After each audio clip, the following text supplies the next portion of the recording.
Hello, welcome learners. Lucky's learning club में आपका स्वागत है। इस यूट्यूब चैनल को सब्सक्राइब कर लें और बेल आइकन को ज़रूर ऑन कर लें ताकि सारे वीडियोस के नोटिफिकेशन आपको मिलती रहे।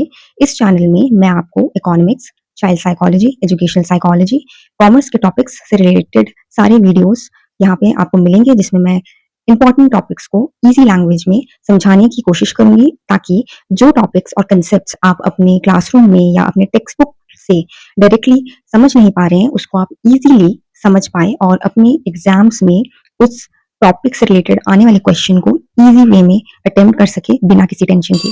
तो चलिए शुरू करते हैं आज की लर्निंग।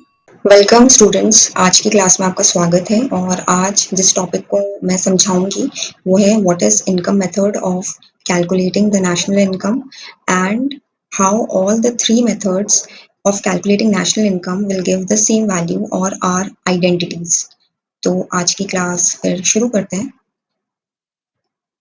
पहले हम समझते हैं कि what is the income method. Income method में वो मेथड है जिसमें हम सम टोटल करते हैं फैक्टर पेमेंट्स या फैक्टर इनकम्स जो कि फर्म्स पे कर रही हैं हाउस होल्ड्स को या फैक्टर्स ऑफ प्रोडक्शन को। So when we calculate the sum total of factor payments और incomes in the economy to get the national income, it is called the income method of calculating national income. The households are paid factor payments by the firms for their factor services in the production of final goods and services. Factor services कौन से, जैसे कि land, labour, capital, entrepreneur, और respectively उनके लिए जो factor payments दिए जाते हैं वो है लैंड के लिए रेंट, लेबर के लिए वेजेस एंड सैलरीज, कैपिटल के लिए इंटरेस्ट और एंटरप्रेन्योर सर्विसेज के लिए प्रॉफिट। तो ये इस तरीके से हम इवेल्युएट करेंगे कि कौन से फैक्टर इनकम्स हैं, और फिर उन फैक्टर इनकम्स का जब हम सम टोटल करते हैं जो भी इकोनॉमी में दिए जा रहे हैं फर्म्स के द्वारा हाउस होल्ड्स को या फैक्टर सर्विसेज के ओनर्स को, तो हम पहुंच जाते हैं जीडीपी पर, यानी जीडीपी को कैलकुलेट कर पाते हैं इनकम मेथड की हेल्प से। अब एक बात ध्यान देने की ये है कि जो sum of final expenditure received by the firms in the economy है वो इक्वल होना चाहिए sum of final income received by the factors of production और हाउस होल्ड्स। मतलब जो कि फाइनल एक्सपेंडिचर मेथड में जो फाइनल एक्सपेंडिचर रिसीव होता है फर्म्स को इकोनॉमी में वो एग्जैक्ट इक्वल होना चाहिए फैक्टर इनकम्स या फैक्टर पेमेंट्स की जो कि रिसीव हो रहा है फैक्टर्स ऑफ प्रोडक्शन के ओनर्स को या हाउस होल्ड्स को। आप समझते हैं कि ये इनकम मेथड से आखिर नेशनल इनकम या जीडीपी को कैलकुलेट करते कैसे। सपोज एक इंडिविजुअल फर्म है आई इकोनॉमी में, और the factor payments received by this firm I for different factor services will be as follows. जैसे वेजेस एंड सैलरीज के लिए डब्ल्यू आई, प्रॉफिट के लिए पी आई, रेंट के लिए आर आई और इंटरेस्ट के लिए आई expressions को हम use करेंगे to denote the different factor payments which are being paid by the firm to the households or are being received by the households from the firms for the different factor services. तो अब GDP इस case में क्या हो जाता है, जहाँ सिर्फ एक इंडिविजुअल फर्म की बात हो रही है, हो जाएगा इन सभी फैक्टर सर्विसेज को जब हम ऐड कर देंगे, सम अप कर देंगे, तो हमें जीडीपी की वैल्यू मिल जाएगी फ्रॉम द इनकम मेथड। वही अब सपोज एक इकोनॉमी में M number of households है या N number of households है, जो भी आपको मान के चलना मान सकते हैं। सपोज एक इकोनॉमी में M number of households हैं और वो डिफरेंट फैक्टर सर्विसेज को सेल कर रहे हैं फर्म्स को, तो उस केस में जीडीपी क्या हो जाएगा, GDP would be summation of the total wages paid by the firms in the economy plus summation of the total profits paid by the firms in the economy, summation of total rent paid by the firms in the economy plus summation of the total interest paid by the firms in the economy for the respective factor services। और इसको फिर हम इस expression के साथ for making it easier भी denote कर सकते हैं W plus P plus R plus I all in Capitals. अब ये तो हमने समझ लिया कि इनकम मेथड की हेल्प से या यूज करके हम जीडीपी को कैसे कैलकुलेट कर सकते हैं। अब हम समझते हैं कि how is the GDP calculated by all the three methods will give us the same value और आर आइडेंटिटीज। तो चलिए समझते हैं इसको।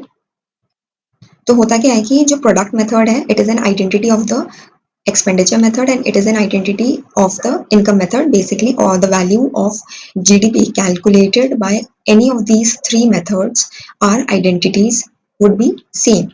जो प्रोडक्ट मेथड है, प्रोडक्ट मेथड के अकॉर्डिंग हम कैसे जीडीपी कैलकुलेट करते हैं, हम करते हैं sum total of gross value added of all firms in the economy. जो ग्रॉस वैल्यू ऐड की है सारे फर्म्स ने इकोनॉमी में, उसको सम अप कर देते हैं, तो हमें प्रोडक्ट मेथड के अकॉर्डिंग जीडीपी मिल जाता है। एक्सपेंडिचर मेथड के अकॉर्डिंग कैसे जीडीपी कैलकुलेट करते हैं, हम सम total of all the final expenditure received by the firms in the economy.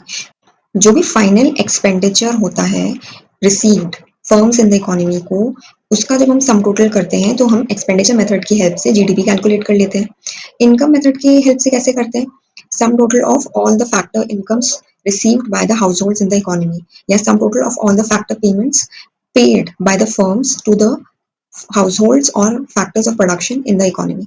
तो ये इनकम मेथड के थ्रू हमें जीडीपी मिल जाता है, जिसको अभी हमने समझा कि कैसे होता है। और जीडीपी के जो डिफरेंट एक्सप्रेशंस हैं अकॉर्डिंग टू डिफरेंट मेथड्स, वो भी आइडेंटिटी है, और इस तरीके से हम उसको एक्सप्रेस कर सकते हैं, जो कि आप अपनी स्क्रीन में देख सकते हो।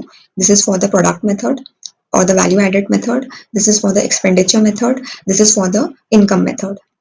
So different expressions of the same variable, that is GDP. These are different expressions but they will give the same value of GDP. अब इसको हम एक एग्जाम्पल से समझते हैं कि ऐसा क्या सच में होता है और कैसे होता है। सपोज यहाँ पे दो फर्म्स हैं ए और बी। ए जो है कॉटन प्रोड्यूस करता है विदाउट एनी इंटरमीडिएट गुड और सेल कर देता है अपनी पूरी आउटपुट को for ₹50 to firm B. Firm B cotton को यूज करके क्लॉथ क्रिएट करता है या प्रोड्यूस करता है और सेल कर देता है फॉर ₹200। अब हमें कैलकुलेट करना है GDP by all the three methods which has been explained previously. पहले हम जीडीपी को कैलकुलेट करेंगे वैल्यू एडेड मेथड या प्रोडक्ट मेथड से। तो वैल्यू एडेड मेथड का जो फॉर्मूला होता है वो ये होता है, summation of the gross value added by N number of firms. या तो हम ये वाला फॉर्मूला यूज करें जहां हमें gross value added of output provided है और उसमें से हम value of intermediate goods deduct करके निकाल देंगे जीडीपी, या फिर हमें value of sales, change in inventories और वैल्यू ऑफ इंटरमीडिएट गुड्स दे रखी है, तो इस फॉर्मूले से हम जीडीपी निकाल देंगे under the value added method. तो इसमें दो फर्म्स है तो दोनों की अलग अलग हम पहले ग्रॉस वैल्यू एडेड निकाल देते हैं और बाद में सम अप करके जीडीपी निकालेंगे। तो पहला क्या है कि gross value added of firm A, जिसमें ₹50 का, तो हम ये वाला फॉर्मूला यूज कर रहे हैं सेकंड वाला, क्योंकि हमें सेल्स की वैल्यू दे रखी है और इंटरमीडिएट गुड्स की वैल्यू दे रखी है। चेंज इन इन्वेंट्री कुछ है नहीं तो उसको निल या जीरो लेंगे। तो फर्म ए के केस में 50 was the value of sales और चेंज इन इन्वेंट्री कुछ है नहीं, जितना प्रोड्यूस किया था उतना ही सेल कर दिया, और जो वैल्यू ऑफ इंटरमीडिएट गुड्स है वो भी जीरो है। तो 50 is the gross value added by the firm A. Firm B की जो ग्रॉस वैल्यू एडेड है उसमें वैल्यू ऑफ सेल्स 200 थी, चेंज इन इन्वेंट्री जीरो है क्योंकि जितना प्रोड्यूस किया था उतना सेल कर दिया, और वैल्यू ऑफ इंटरमीडिएट गुड्स 50 है जो कि कॉटन की है जो उसने ए से खरीदा था टू मेक क्लॉथ, तो उसको डिडक्ट कर देंगे 200 में से और हमें ₹150 मिल जाएगा gross value added by firm B. और अब हम दोनों की ग्रॉस वैल्यू एडेड ए और बी फर्म की ऐड कर देंगे तो ₹200 हमें जीडीपी मिल जाएगा। अब हम जीडीपी कैलकुलेट करेंगे एक्सपेंडिचर मेथड से। एक्सपेंडिचर मेथड से जीडीपी कैलकुलेट करने का जो फॉर्मूला है वो ये है, समेशन ऑफ टोटल रेवेन्यू और the aggregate revenue earned by N number of firms और total expenditure received by N number of firms, या फिर consumption expenditure plus investment expenditure plus government expenditure plus net export earnings को जब add कर देंगे तो हमें जीडीपी बाय एक्सपेंडिचर मेथड मिल जाएगा।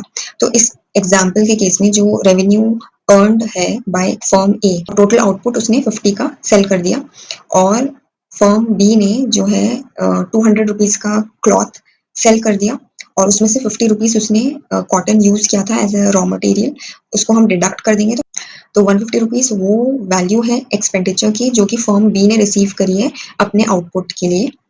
आप यहाँ देख सकते हैं कि जो 200 है वो है gross value of the expenditure received by firm B, और जो 50 है जिसको हम डिडक्ट कर रहे हैं वो है वैल्यू ऑफ इंटरमीडिएट गुड्स जो कि कॉटन की है, जो क्लॉथ बनाने में यूज हुई थी, जिसको हम डिडक्ट कर देंगे क्योंकि उसकी वैल्यू ऑलरेडी फर्म ए के रेवेन्यू या एक्सपेंडिचर जो उसने रिसीव किया है अपने आउटपुट के लिए उसमें इंक्लूडेड है, तो डबल काउंटिंग को हम अवॉइड कर रहे हैं।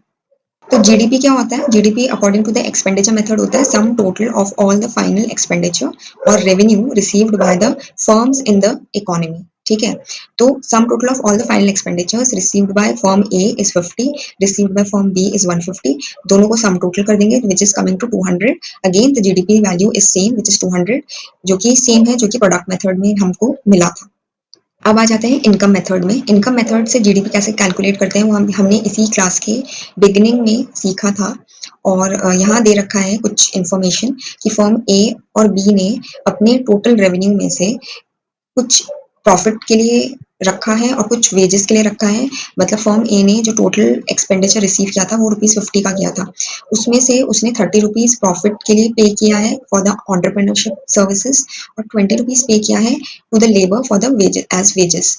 फर्म बी ने आउट ऑफ 150 रेवेन्यू ₹90 पे किया है फॉर एंटरप्रेन्योरशिप सर्विसेज और ₹60 पे किया है as wages to the labours. तो अब जीडीपी का formula according to the income method अभी हमने जो सीखा था वो क्या था, W plus R plus P plus I या फिर ये वाला एक्सप्रेशन। तो इस एक्सप्रेशन के अकॉर्डिंग हम GDP according to the income method calculate कर सकते हैं।